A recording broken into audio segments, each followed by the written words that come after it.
Graças a Deus. Aleluia. Paz do Senhor, irmãos. Graças a Deus. Queridos, abra sua Bíblia, livro do profeta Isaías, capítulo de número 62. Obrigado. Isaías, capítulo de número 62. Abra a sua Bíblia nesta hora.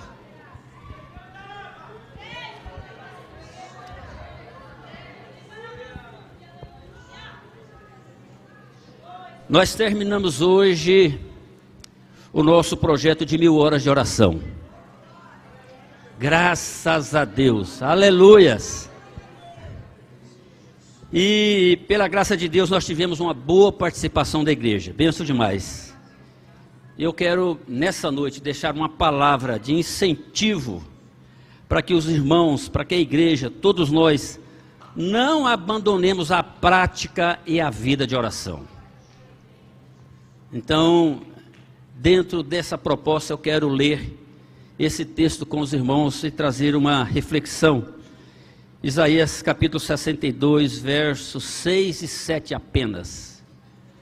Olha aí o que diz esse texto. Sobre os teus muros, ó Jerusalém, pus guarda, que todo dia e toda noite jamais se calarão.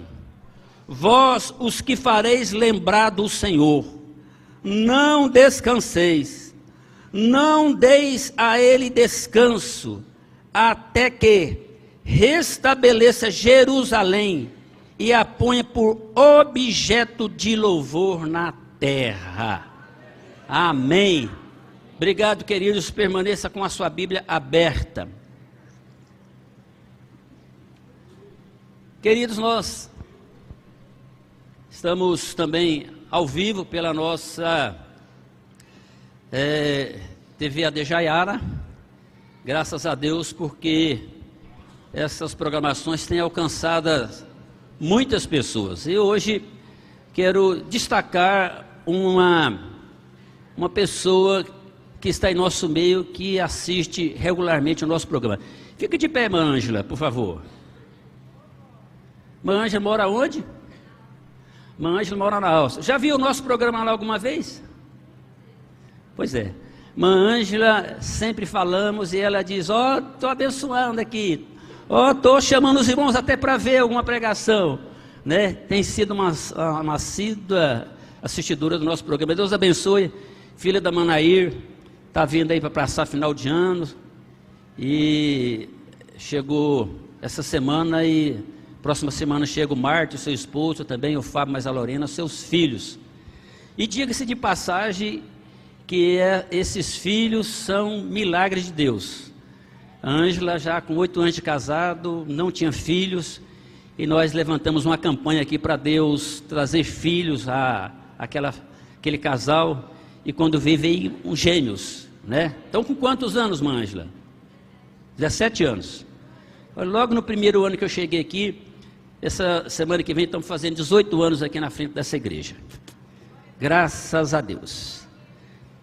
Queridos, esse texto aqui, ele fala da restauração de Jerusalém. E ele fala também que a restauração de Jerusalém, ele vem por meio da oração. E isso para nós é um sinal muito grande. Os grandes momentos de avivamento na história da igreja, na vida de uma família, na vida de uma pessoa, eles vêm também como resultado de oração. Ninguém chega a um nível de crescimento, de maturidade, de ministérios que destacam, sem ter uma vida de oração. Então, esse texto mostra essa questão importante. É quando o povo de Deus clama, é quando o povo de Deus clama, é quando o povo de Deus humilha, é quando o povo de Deus se curva, é quando o povo de Deus tem sede e fome. É sobre essa terra seca que Deus derrama o seu manancial de vida, de intimidade, de avivamento, de renovo. E eu quero conclamar vocês a pensarem comigo sobre isso. Jonathan Edwards disse uma coisa interessante, que quando Deus quer fazer uma grande obra, Ele desperta o seu povo para orar. Quando Deus quer fazer uma grande obra, Ele desperta o seu povo para orar. Você acha que pode ser assim na sua vida? Você acha que pode ser assim na vida da sua família? Você acha que pode ser assim na vida de uma igreja? Você acha que pode ser assim na vida de um povo, na vida de uma nação? Queridos, tem sido assim na vida das pessoas, da igreja. A história tem mostrado isso. Essa é uma verdade, aleluias. É quando as pessoas estão para esse momento de oração. E é interessante que enquanto não há o despertamento para a oração, a chuva não desce, as torrentes não chegam, o avivamento não acontece, os milagres de Deus na vida da pessoa, na casa dela, na igreja, não são vistos. E eu quero compartilhar com vocês algumas características de como deve ser a vida de oração, a nossa vida de oração, a vida da nossa igreja.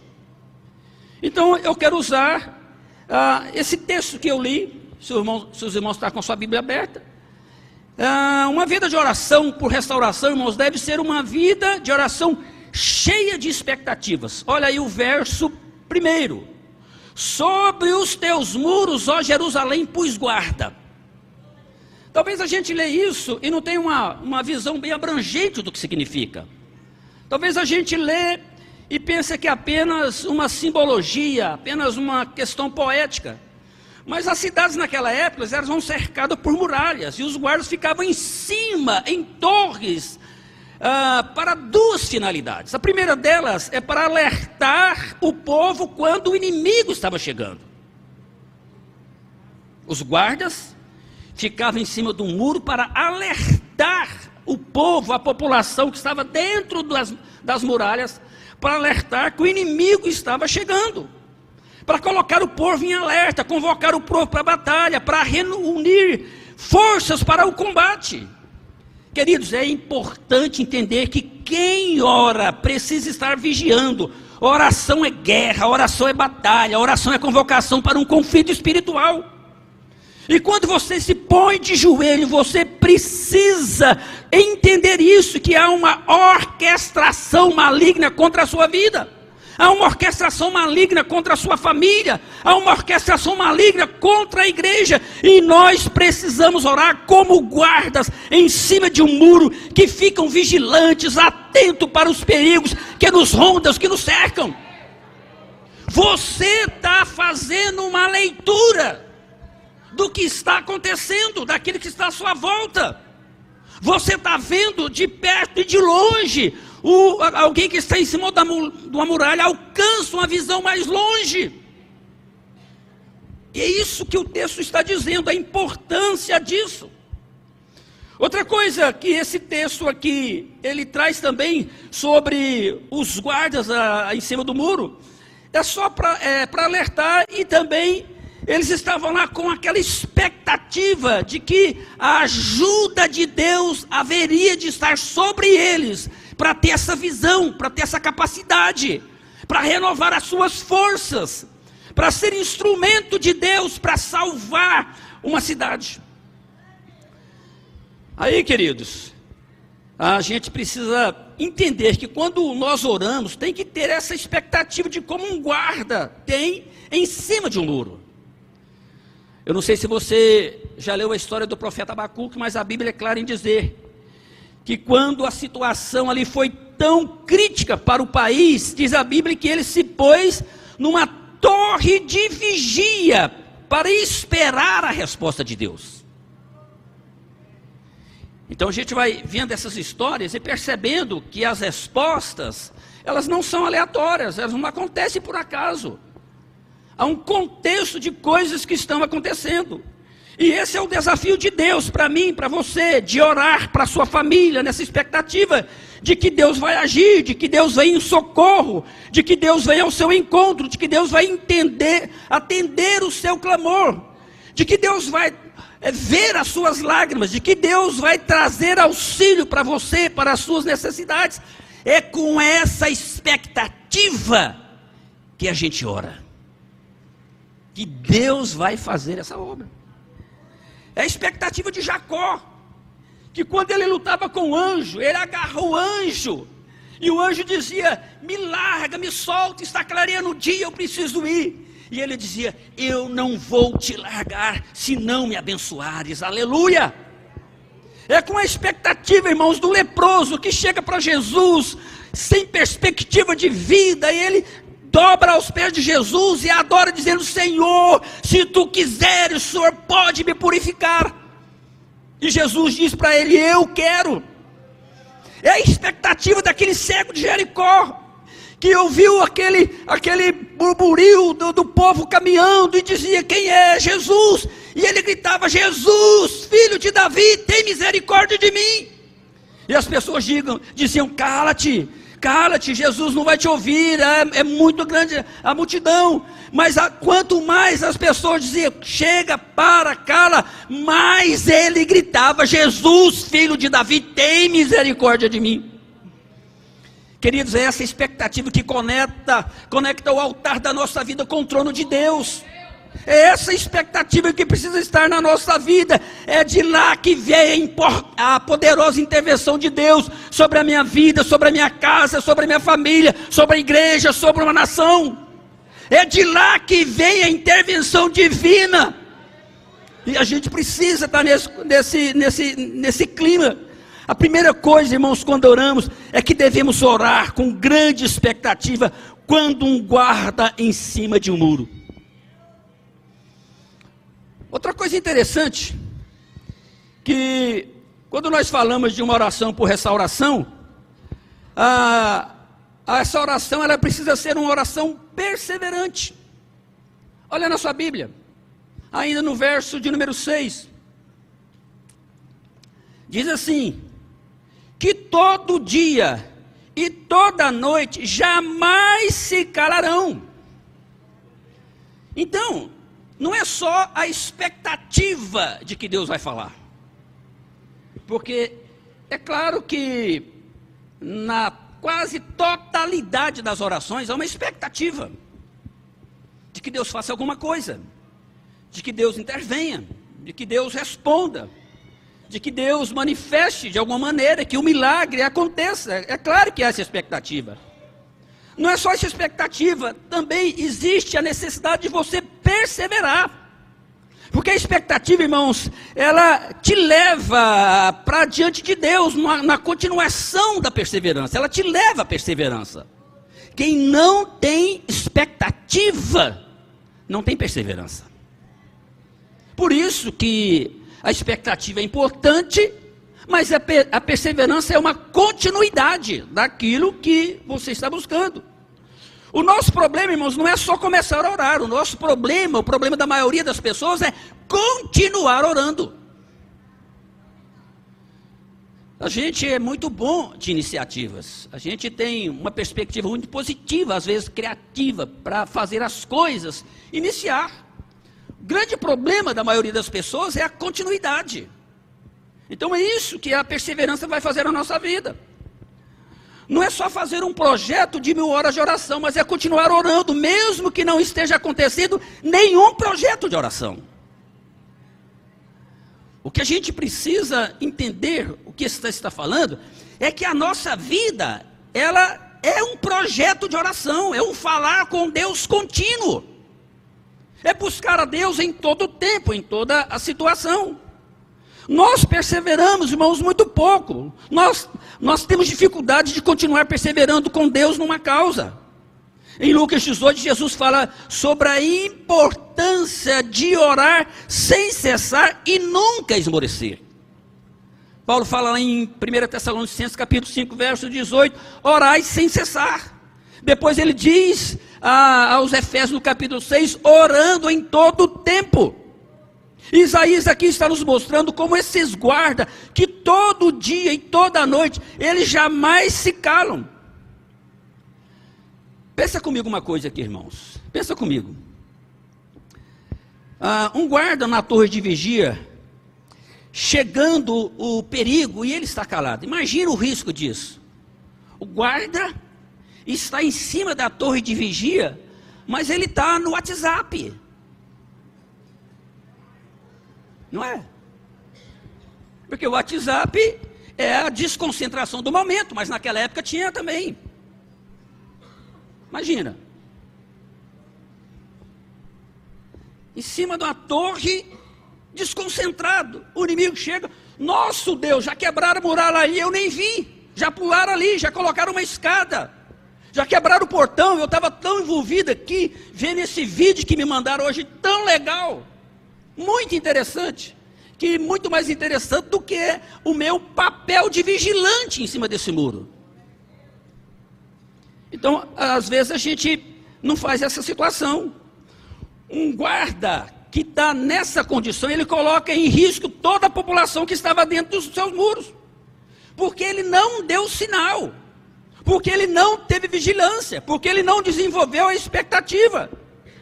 Por isso que Jesus, irmãos, ele trabalha essa questão na vida das pessoas, de buscar, de participar, de ir para diante dele, de falar com ele em todo tempo, em toda situação. Quantas vezes, irmãos, nós desistimos de orar por uma causa? Às vezes desistimos de orar por um filho, por uma filha, desistimos de orar por um relacionamento, por um casamento, por emprego, desistimos de orar pela igreja, desistimos de orar pela vida espiritual, desistimos de orar pelo futuro. Eu acho que a maior crise que um crente pode ter é quando ele perde essa noção do valor da oração. Ah, já orei muito. Ah, já fiz, todas as campanhas eu fiz esse ano, já fiz tantos projetos de vida. Já paguei tanto preço e nada. Pois agora eu não vou orar mais. Pois agora eu não vou fazer mais projeto de vida. Pois agora eu não vou mais buscar. Se Deus quiser, Ele faz. Ele sabe, Ele conhece, Ele faz do jeito que Ele quiser. Esse guarda está deitando na muralha. Não está entendendo o seu chamado, o seu perfil. Então, queridos, às vezes as pessoas estão assim desistindo. E às vezes desistimos quando a bênção já está quase chegando. Por isso que o texto está dizendo, é preciso de perseverança. Porque você não sabe o tempo de Deus. Não sabe a hora em que Deus vai mandar para você aquela vitória. Aquele anseio que sua alma tanto anela. Por isso, irmãos, não desista, não retroceda, não esmoreça, não desanime, persevere, nunca cale, nunca desista desse projeto, mas seja como esses guardas em cima do muro, que todo dia e toda noite jamais se calarão. Aleluia! Outra coisa, irmãos, olha nesse texto. Ainda no verso 6. A letra C, a terceira frase. Vós os que fareis lembrado o Senhor. O que significa isso? Vós os que fareis lembrados ao Senhor. Queridos, orar é lembrar a Deus o que Ele falou em sua palavra. Talvez você esteja se perguntando aí, pastor, mas Deus precisa ser lembrado? É claro que não. Pastor, mas Deus tem memória curta? É claro que não. Pastor, mas Deus se esquece de alguma coisa? É claro que não. Então por que está dizendo isso aí? Queridos, quando Deus nos orienta a lembrar do que Ele falou, não é Deus que precisa ser lembrado. Somos nós que precisamos lembrar do que Ele prometeu. Percebe a diferença? Nós precisamos lembrar daquilo que Ele nos prometeu. Porque à medida que você tem lembrança da promessa, então você tem um diálogo com Deus para lembrar daquilo que é a promessa, e você vai se agarrar a ela. Você vai estar preso nessa promessa. Porque a oração, irmãos, é falar para Deus: Deus, eu estou pedindo o que o Senhor prometeu. É orar as promessas de Deus, é orar a palavra de Deus, citar a palavra de Deus, estar consciente da palavra de Deus, firmado na palavra de Deus, é ter convicção de que você está orando segundo a vontade de Deus, porque Ele vela pela sua palavra para cumprir. Ele não deixa que de nenhuma das suas promessas caiam por terra, louvado seja Deus. Quando nós olhamos o registro das orações feitas na Bíblia, nós vamos notar que a maioria delas foram orações fundamentadas nas promessas de Deus. Foi assim que o rei Ezequias orou. Foi assim que quando Josafá estava ameaçado, foi assim que ele orou. Foi assim que Daniel orou na cova dos leões. Foi assim que Neemias orou para reconstruir Jerusalém. E quando você ora assim, você ora com ousadia, com convicção de que é da expressa vontade de Deus. Ele não deixa as suas promessas caducarem. Você acha que Deus se interessa pela salvação dos seus filhos? Sim ou não? Sim. Você acha que Deus se interessa pela harmonia da sua família? Você acha que Deus se interessa pela edificação do seu casamento? Você acha que Deus se interessa para solucionar a sua vida profissional, a sua vida futura? Você acha que Deus se interessa na construção de uma igreja forte e abençoada? Isso é a promessa dele. E você se apega a essa promessa dele. Os filhos são herança dele. Deus prometeu e nós devemos orar assim. Deus nos falaste, tu nos prometeste, os nossos filhos são teus, ó Deus, não geramos filhos para a morte, não geramos filhos para servir o mundo, nós somos geração, tu eleita, os nossos filhos são para louvor da tua glória, alcança seu coração. A gente precisa orar assim, irmão. Senhor, cerca a vida deles com teu cuidado, manda alguém lá onde eles estão, manda um mensageiro teu, alcança com teu poder, com a tua graça, abra para nós a porta da providência. Queridos, é dessa maneira que nós devemos orar, estar lembrando Deus das promessas que Ele nos fez. À medida que você fala as promessas de Deus, você é renovado em força, em ânimo, em expectativa, em esperança, em alegria, em motivação, em convicção, em fé. E a Bíblia diz que em esperança nós somos salvos. E a palavra de Deus é que nos dá essa esperança para nós continuarmos vivendo, aleluias. Outra coisa, irmãos, olhem na sua Bíblia, ainda no verso de número 6, agora a parte D do versículo, a quarta frase, diz assim, olha, não deis descanso, não descanseis. Uma coisa é você fazer o Senhor lembrado. Agora ele está dizendo assim, olha, não descanseis. Ele está falando aqui, irmãos, que uma oração para restauração, ela precisa ser uma oração infatigável. Que você não pode ser uma pessoa que se esmorece. Nada cansa mais a gente fisicamente, irmãos, do que a oração. Nossa, a oração, ela, às vezes a gente acha que é uma coisa muito fácil, mas de repente não é. Quer ver uma pessoa cansada? Manda ela ir orar. Pega um filho, pega alguém disposto a dizer, vai lá no centro para mim, pega esse dinheiro, vai lá, compra alguma coisa para você. A pessoa vai, gasta 2 horas, e chega das mais satisfeita. Agora você fala para ela, não, para tudo aí, e vai ali para o canto, ele joelha 10 minutos e vai orar. Não é assim. Você para orar um período de oração de 1 hora, você ora 3 minutos, acabou o argumento. O que eu vou falar?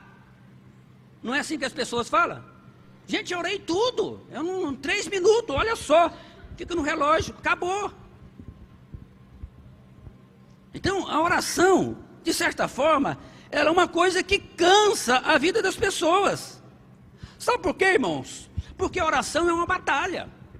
A oração, ela é uma guerra, ela dá fadiga, ela dá esgotamento. E o texto aqui está dizendo, não permita que o seu corpo seja impedimento para você perseguir. Não afrouxe as suas mãos, não descarte suas armas. É preciso disposição para não se acomodar. Eu não sei se você lembra de quando Jesus foi para o Getsemane. É uma coisa interessante que Jesus, quando ele vai para o Getsemane, o texto diz assim que Jesus suava. Quando você lê aquele texto, a gente faz uma pergunta: Jesus suava, estava frio ou estava quente? Porque agora, do jeito que está aqui, às vezes a gente já está derretendo, não é? Mas lá, estava frio ou estava quente? As pessoas que conhecem o texto têm facilidade às vezes de dizer, estava frio. Por que as pessoas falam que estava frio? Porque quando para casa, para o pátio da casa do sumo sacerdote onde Jesus foi levado, lá havia uma fogueira. E foi lá que Pedro se chegou para quê? Para se esquentar. Se tivesse quente, ele ia buscar um ventilador. Onde é que sai aqui a boca desse climatizador para me ficar mais perto? Né? As pessoas que querem ficar mais perto daquele vento, sentam mais na ponta lá, onde o vento joga, bate naquela parede e cai o ar. Ali é a parte mais quente, né? Então as pessoas às vezes fazem isso. Aquele texto ali fala que Jesus estava suando. Outra coisa, o texto fala que Jesus ele suava e ele chorava. E chorava convulsivamente. Lá em Hebreus capítulo 5, verso número 7, fala assim, que ele chorava com grande clamor e lágrimas. E é interessante, irmãos, que Jesus estava suando gotas de sangue, né? Às vezes as pessoas falam assim, gotas de sangue, é porque o sangue sai com muita fluência, então ele estava suando muito, escorrendo. Não, mas existe um processo, literalmente, que as pessoas suam sangue. Hematidrose, hidrólise, hematidrose, é o nome desse fenômeno de a pessoa suar sangue. Jesus, o texto diz que ele suava sangue. Às vezes, irmãos, a nossa oração é muito rasa, a nossa oração ela é muito suave, ela é muito vazia, ela é muito superficial. Grande problema da maioria dos crentes é que sabe do valor da oração, mas não gasta tempo na oração, mas não se concentra na oração. Querem essa ação de Deus, mas querem num momento de que uma única frase na oração é suficiente. Eu tinha um amigo, porque depois que ele mudou de Anápolis, nunca mais o encontrei. Ele era da base. Aliás, encontrei ele uma vez em Belém. Ele está morando em Fortaleza atualmente. Mas ele ia orar. Ele dizia, esse negócio é besteira. A Bíblia fala que Deus esquadrinha o nosso pensamento, conhece as nossas palavras antes que elas venham à boca. Então ele ia orar, ele orava assim, Senhor, tu sabes.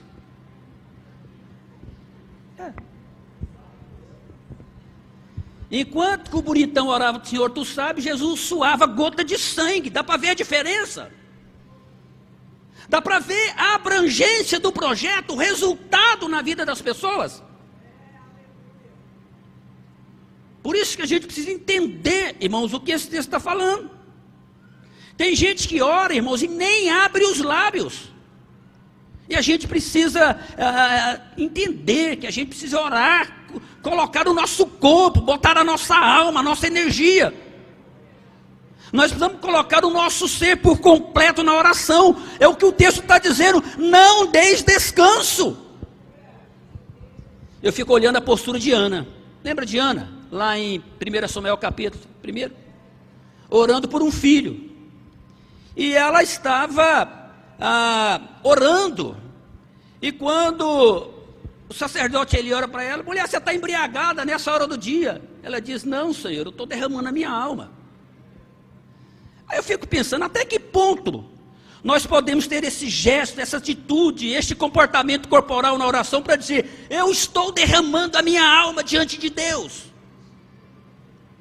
Você já derramou sua alma diante de Deus? Percebe isso, irmãos? É tão bonito na vida de Ana, né? Uma mulher que era estéril, casada, o seu marido acabou tendo outra mulher, porque naquela época a esterilidade dava condição para a concubina. Foi assim com Abraão, enfim. E os anos havia passado que Penina tinha muitos filhos e ela não tinha. Então eu levei anos derramando a sua alma. Olha só que coisa, irmãos. A gente precisa fazer essa leitura, porque é muito fácil você ler a história e dizer: ah, Senhor, me dá um filho também. Deus pode fazer isso, irmãos, mas aqui o texto está dizendo: não descanseis, derrama a sua alma. Não descansar significa que você vai perseverar nessa busca, não importa quanto tempo vai levar. Jesus contou a parábola de um homem que chegou na casa de seu amigo de madrugada para pedir pão. Porque era a cultura dos judeus, quando hospedava alguém, eles dessem comida. Isso era uma questão de bom senso. Você leva a pessoa para sua casa e dá comida para ela. Eu lembro a história que aconteceu quando a gente estava na sede. Quando o congresso acontecia lá na sede, e na época a gente não tinha uma estrutura de hospedagem igual hoje, que o pastor Eberson preside o Comep, e a gente já tem toda essa estrutura. Mas naquela época as pessoas hospedavam em casa. Aí um dia o congresso aconteceu, a abertura, e aí chegou no final do culto o pastor Carneiro: quem é os irmãos que não têm a casa para ir? Fulano, então, quem pode levar? Aí um pastor, eu não vou citar o nome dele aqui, porque conhecido, já faleceu, e ele então, lá em casa tem vaga para um. Aí o irmão foi para a casa dele. Saiu do culto 10 horas, chegou lá, irmãos, e agarrou na conversa. 10h30, 11 horas, meia-noite e meia, e o irmão puxando assunto, aí ele para uma hora: minha esposa, prepara uma água aí para o irmão lavar os pés, tomar um banho para nós deitar. Aí o irmão não tinha jantado, morrendo de fome, vendo se saía alguma coisa, e não saía nada. Aí o irmão, última cartada: pastor, não faz mal lavar o pé com a barriga vazia, não?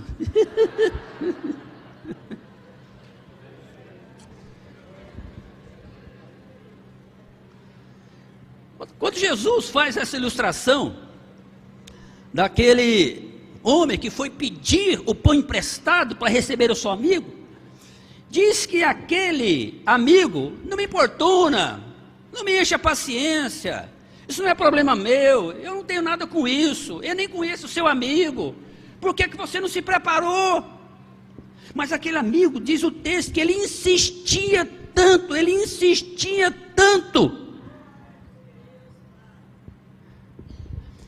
e o texto diz que aquele amigo abriu a porta e serviu a sua necessidade. O que é que a gente precisa entender, irmãos? É claro que Deus, Ele não está dormindo. Deus não está deitado na sua cama, acomodado, muito cansado e com sono.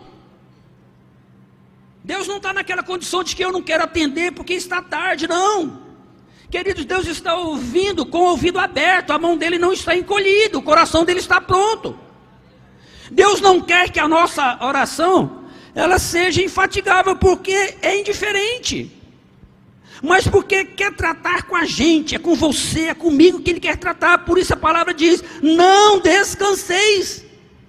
Ninguém, irmãos, está dispensado de continuar a orar pela sua família, pelos seus filhos, pelo seu marido, pela sua esposa, pela sua causa, por mais que ela pareça perdida. O texto está dizendo aqui: não descanseis. Outra coisa, olha nesse texto. Ora, agora o verso de número 7, a parte A do versículo. Nem deis a ele descanso. A ele quem? A ele quem, irmãos? Você tem certeza? A ele quem, irmãos? Os irmãos não têm certeza. Nem deis a Deus descanso. O texto está dizendo: não deis a Deus descanso. É isso que o texto está querendo dizer: não deis a Deus descanso. Queridos, essa é uma oração muito ousada. É uma oração muito ousada. Ele está dizendo para não dar descanso a Deus. Imagine o profeta Isaías dizendo: não deis descanso a Deus, não deixa Deus cochilar, não. Queridos, Lutero disse que a oração é esmurrar o céu. Jesus disse que oração é pedir, pedir, buscar, buscar, bater, bater. Está percebendo aqui a insistência? Está percebendo aqui a condição de alguém que está insistindo em alguma situação? Jesus está dizendo: pedi, pedi, buscai, buscai, batei, batei. Então ele está dizendo aqui, para não dar descanso, é você dizer para Deus sempre: Deus, eu estou aqui. No outro dia, quando você vai orar: Senhor, eu estou aqui de novo, lembra de mim, lembra da tua promessa. No outro dia você chega: Senhor, está lembrando? No outro dia: Senhor, não esquece não, hein? No outra, passa uma semana: Senhor, já tem uma semana. Continua orando: Senhor, já passou um mês. Senhor, já fez um ano. Senhor, já passou 5 anos. Senhor, já tem 10 anos. Senhor, eu estou aqui, o Senhor prometeu. Senhor, estou aqui de novo. Senhor, estou aqui outra vez. Olha, eu aqui de novo, Senhor. Não deis descanso a Deus. É claro, irmãos, que essa aqui é uma linguagem humana. Porque nós entendemos que nós vencemos pelo cansaço. Então essa palavra, ela está instruindo como a gente se posiciona diante de Deus na oração. Não deis a Ele descanso. Porque as pessoas perdem a paciência, irmãos, quando elas são importunadas. E acho que isso também ocorre com Deus. Se eu ficar insistindo, Deus vai achar que eu não tenho fé. Não, se você insistir, aí é que você tem fé. Irmãos, aquela história daquele filme do Jim Carrey, o Todo-Poderoso, aquele ali, é claro que é uma sátira, é uma comédia. Que ele se torna Deus por um momento e ele é importunado pelas orações, os pedidos. Então, para que não importunasse mais, ele vai no computador e faz uma programação: todos os pedidos que forem feitos a partir de agora é sim, clique, pronto. Aí o filme, você vê que criou um caos no mundo por causa do sim. O filme mostra isso. Queridos, Deus não tem esse problema. Deus não tem agenda cheia como nós temos. Nós é que temos agenda cheia. Nós é que somos muito limitados. Deus não fica estressado porque todo mundo está pedindo junto. Deus tem prazer quando você chega para Ele e diz: Deus, eu estou aqui, o Senhor prometeu, é a tua palavra, é a tua promessa, eu preciso, eu necessito, eu careço, Senhor. Olha para mim, meu Deus, olha para minha casa, olha para minha família, olha para os meus filhos, olha para o meu casamento, olha para a minha vida financeira, olha para a minha vida espiritual. Tu sabes da minha necessidade, da minha angústia, eu estou sofrendo, meu Deus. Eu creio, por isso eu estou aqui, Senhor. Não vou desistir. Porque quando as pessoas param de clamar, quando as pessoas param de buscar e de insistir, não é porque Deus perdeu a paciência em ouvir, não. É porque elas perderam a fé na continuidade da busca. Então a gente precisa ter essa consciência. O texto aqui está dizendo: não deis a Deus descanso. Sabe, queridos, lembra quando Moisés estava orando para aquela nação rebelde? Senhor, perdoa o pecado desse povo, senão eu risco o meu nome no livro da vida. É com essa audácia e humildade, irmãos, que se chega diante de Deus. Outra coisa que nos impressiona é a oração de Abraão pela família de Ló, quando o anjo foi para destruir a cidade de Sodoma e Gomorra. Aí Abraão chega diante dele: Senhor, só vai destruir a cidade se houver 50 justos lá? Não, não vou não. Senhor, se houver só 40 justos, só vai destruir a cidade? Não, não vou não. Senhor, deixa eu falar mais uma vez. Senhor, se tiver só 20 justos, só vai destruir a cidade? Não, não vou não. Senhor, não se ire não, mas espera aí. Se tiver só 10, você vai destruir a cidade? Não, não vou não. O diálogo de Abraão com Deus acabou ali. Porque Abraão acabou as perguntas. Abraão acabou a intercessão. Porque se Abraão continuasse falando, Deus continuaria respondendo. Então a gente precisa ter esse entendimento aqui, irmãos. Aqui mostra a necessidade de insistir nos seus pedidos.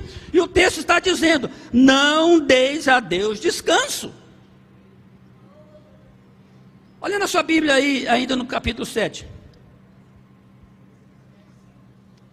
Ele diz assim: até que restabeleça Jerusalém e a ponha por objeto de louvor na terra. Então, eu quero que você grife na sua Bíblia aí 2 palavras.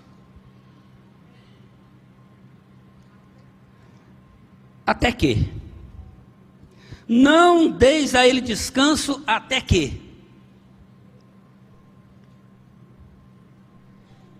Queridos, Deus disse: se você orar uma semana, eu vou atender. Deus disse isso.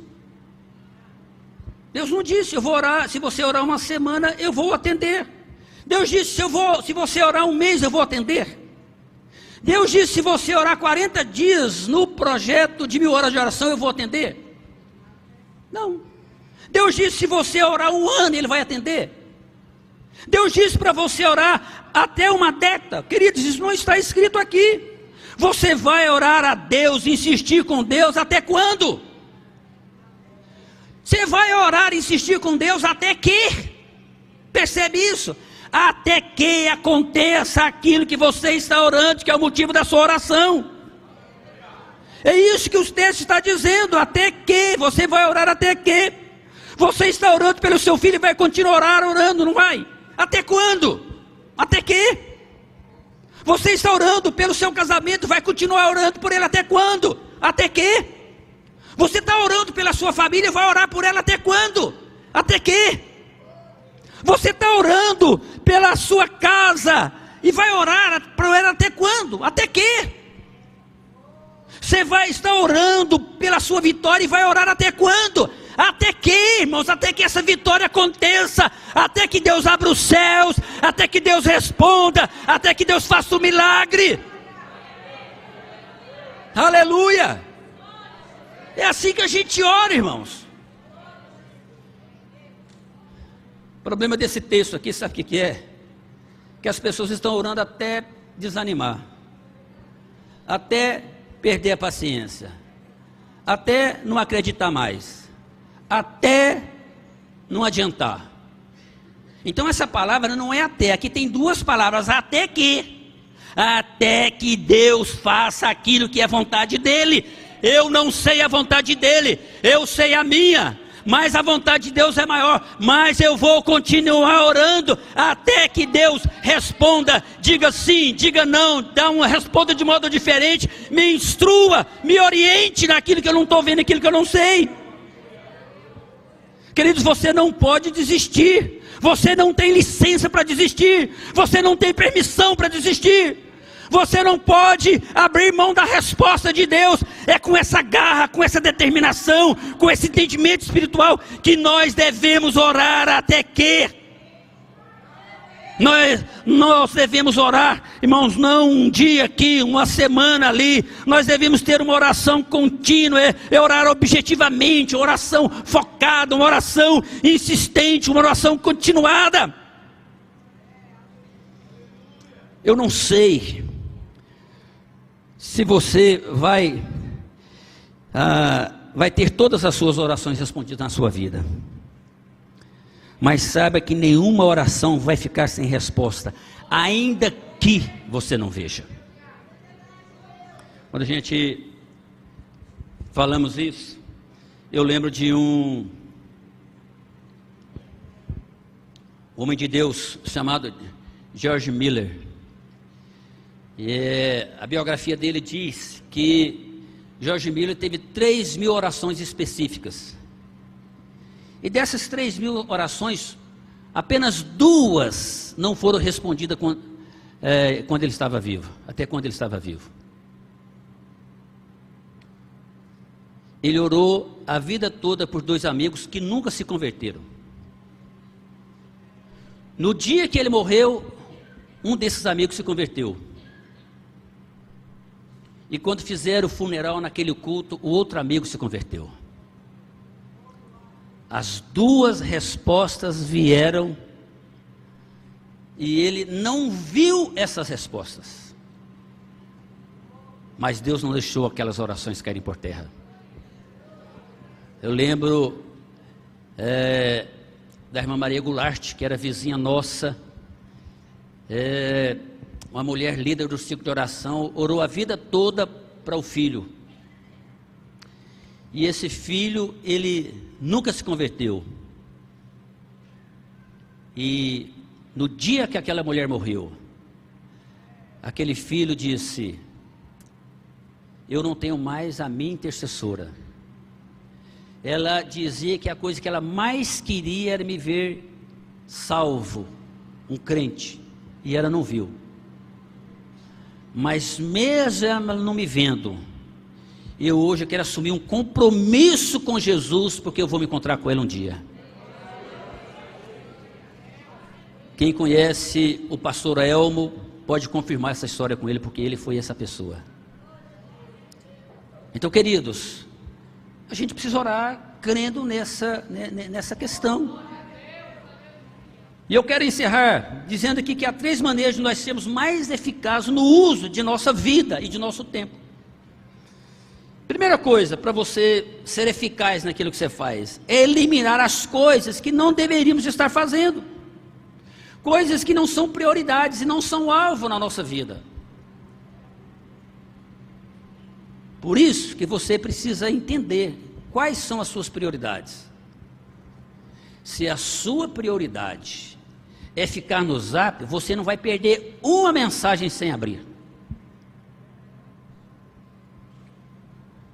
Eu tenho grupo no meu Zap que até ontem à noite tinha 500 mensagens que eu não tinha aberto o grupo, que é o nosso grupo de pastor. Hoje, no domingo, amanhã, a hora que eu abrir o Zap, vou ter em torno de umas 800 mensagens só nesse grupo. Tem pessoas que não perdem uma mensagem, porque isso é prioridade. Meu celular agora, eu já tirei todos os sons dele, porque eu não trabalhava. Eu encostava o celular e ele era só mensagem, é só o som da mensagem. Não tem uma mensagem que tem som. E eu digo para as pessoas: quer falar comigo? Não me mande Zap, me ligue. Me ligue. O Zap eu até vou atender, mas não vai ser no seu tempo, vai ser no meu. Se você tiver paciência, 24 horas, entendeu? Às vezes, se um católico me ligar, mandando uma mensagem para contar que morreu, às vezes eu só vou abrir já na hora da missa do 7º dia.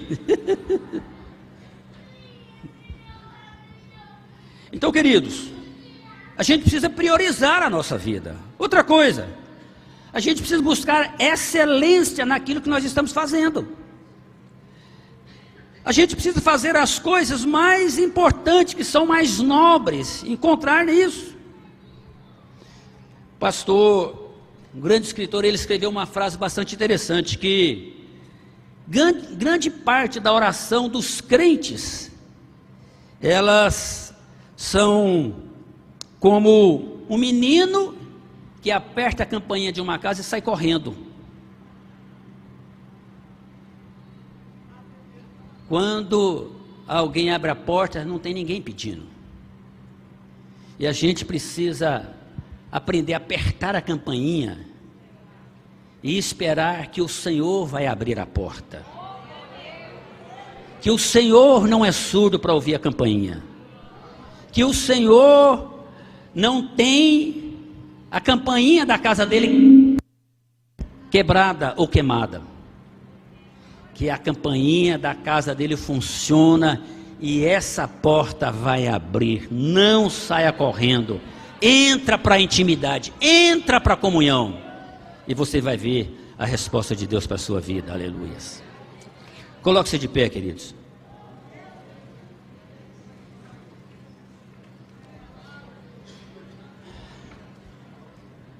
Eu quero encerrar essa ministração lendo o texto que eu comecei lendo quando comecei a pregar.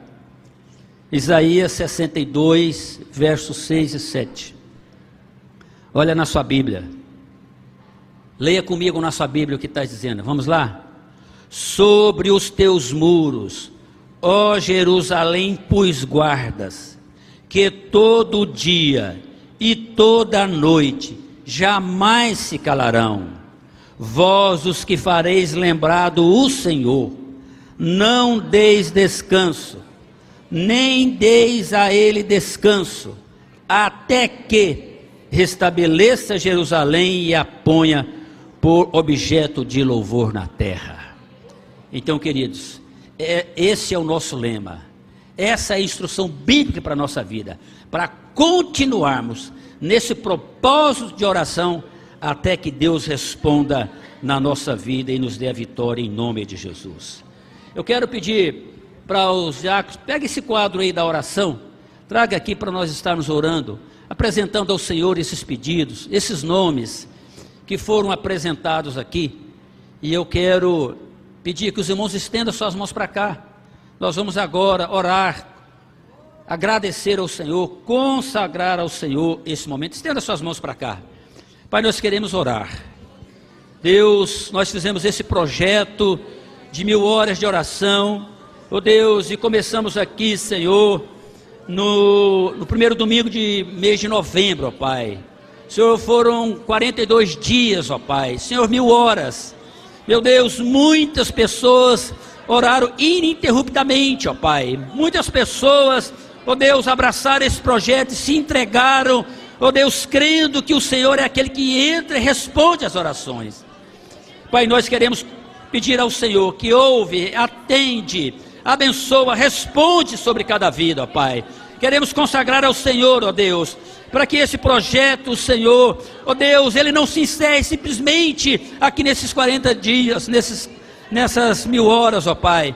Senhor, mas que haja uma continuidade da tua igreja, do teu povo, uma consciência, meu Deus, que o Senhor é aquele que responde às orações, e quando o Senhor não responde, o Senhor não libera ninguém para deixar de orar por esse motivo, ó Pai, mas o Senhor espera que os teus filhos orem em todo o tempo, incessantemente, ó Pai. Senhor, abençoa a tua igreja, dá-nos essa visão, dá-nos essa consciência, trabalha em nossa vida, em nosso meio, cuida de nós, ó Pai, sê conosco, ó Deus, e nos abençoa nesse propósito, em nome de Jesus, é que nós oramos e te pedimos, amém.